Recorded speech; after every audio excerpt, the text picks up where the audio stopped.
ମହେନ୍ଦ୍ର ସିଂ ଧୋନିଙ୍କ ଶରଣରେ ପଶିଲେ ରିଷଭ ପନ୍ତ। ବ୍ୟାଟିଂ ପାଇଁ ନେଲେ ଗୁରୁ ମନ୍ତ୍ରଣା। ଆଗକୁ ରହିଛି ଟେଷ୍ଟ ସିରିଜ୍ ଶ୍ରୀଲଙ୍କା ସହିତ। ହଁ ଦର୍ଶକ ବନ୍ଧୁ, ଭାରତୀୟ କ୍ରିକେଟରୁ ଆସିଛି ଏକ ବଡ଼ ଖବର, ଯେଉଁଥିରେ କି ଟେଷ୍ଟ କ୍ରିକେଟରେ ପୁଣି ଥରେ ନିଜର ପୁରୁଣା ଆକ୍ରମଣାତ୍ମକ ବ୍ୟାଟିଂ ଦେଖିବାକୁ ପ୍ରସ୍ତୁତ ହେଉଛନ୍ତି ରିଷଭ ପନ୍ତ ଏବଂ ନେଇଛନ୍ତି ଶରଣ ମହେନ୍ଦ୍ର ସିଂ ଧୋନିଙ୍କ ପାଖରେ। ତାଙ୍କ ଘରେ ପହଞ୍ଚିଛନ୍ତି। ହଁ ଦର୍ଶକ ବନ୍ଧୁ, ଯେଉଁମାନେ ନୂଆ ଅଛନ୍ତି ଚ୍ୟାନେଲ ସବସ୍କ୍ରାଇବ୍ କରନ୍ତୁ। ଚାଲନ୍ତୁ ସମ୍ପୂର୍ଣ୍ଣ କଥା ଜାଣିବା। ଦର୍ଶକ ବନ୍ଧୁ, ଭାରତୀୟ ଦଳର ବିସ୍ଫୋରକ wicket keeper batsman Rishabh Pant test cricket ପାଇଁ ଜୋରଦାର ପ୍ରସ୍ତୁତି କରିଛନ୍ତି।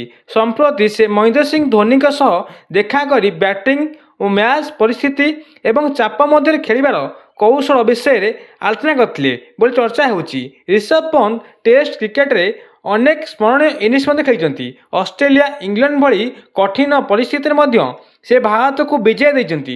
କିନ୍ତୁ ସୀମିତ ଓଭର କ୍ରିକେଟରେ ଗତ କିଛିଦିନ ଧରି ସେ ସର୍ବପ୍ରଥମ ବ୍ୟାଟିଂ କରିପାରୁନାହାନ୍ତି। ସେ କାରଣରୁ ଆଗାମୀ ଟେଷ୍ଟ ସିରିଜ୍ ପୂର୍ବରୁ ସେ ନିଜକୁ ଟେକ୍ନିକ୍ ଓ ମାନସିକ ପ୍ରସ୍ତୁତିକୁ ଆହୁରି ଶକ୍ତିଶାଳୀ କରିବାକୁ ଚାହୁଁଛନ୍ତି।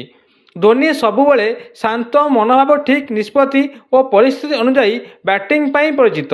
ତେଣୁ ରିଷଭ ପନ୍ତ ତାଙ୍କ ପରାମର୍ଶ ନିଶ୍ଚୟ ଲାଭଦାୟକ ହୋଇପାରେ ବୋଲି ଏବେ ଚର୍ଚ୍ଚା ହେଉଛି। ଯଦି ରିଷଭ ପନ୍ତ ନିଜର ପୁରୁଣା ଫର୍ମକୁ ଫେରିଛନ୍ତି, ତେବେ ଭାରତୀୟ ଟେଷ୍ଟ ଦଳ ଆହୁରି ଶକ୍ତିଶାଳୀ ହେବ। ବିଶେଷ କରି ଶ୍ରୀଲଙ୍କା ବିରୁଦ୍ଧରେ ସିରିଜ୍ ସମସ୍ତଙ୍କ ନଜର ରିଷଭ ପନ୍ତଙ୍କ ଉପରେ ରହିବ। ଏବେ ଦେଖିବାକୁ ବାକି ରହିଲା ଧୋନିଙ୍କ ପରାମର୍ଶ ରିଷଭ ପନ୍ତଙ୍କ ବ୍ୟାଟିଂରେ କେତେ ବଡ଼ ପରିବର୍ତ୍ତନ ଆଣୁଛି ଏବଂ ସେ ପୁଣି ଥରେ ଭାରତ ପାଇଁ ମ୍ୟାଚ୍ ବିଜେତା ଇନିଂସ ଖେଳିପାରନ୍ତି କି ନାହିଁ। ଏହି ଖବର ବିଷୟରେ ଆପଣଙ୍କ ମତ କ'ଣ? କମେଣ୍ଟରେ ନିଶ୍ଚିତ ଜଣାନ୍ତୁ।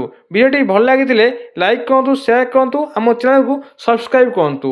ଆଉ ଆପଣମାନେ ମତ ଦିଅନ୍ତୁ, କ'ଣ ରିଷଭ ପନ୍ତ ତାଙ୍କ ଫର୍ମକୁ ଫେରିବେ କି? ଯଦି ରିଷଭ ପନ୍ତ ଫର୍ମକୁ ଫେରନ୍ତି, ତାହେଲେ ରିଷଭ ପନ୍ତଙ୍କ ଫ୍ୟାନ୍ସ ବହୁତ ଖୁସି ହେଇଯିବେ। କାହିଁକି ନା ତାଙ୍କୁ T20 ଦିନିକିଆରେ ମଧ୍ୟ ଦେଖିବାକୁ ମିଳିବ।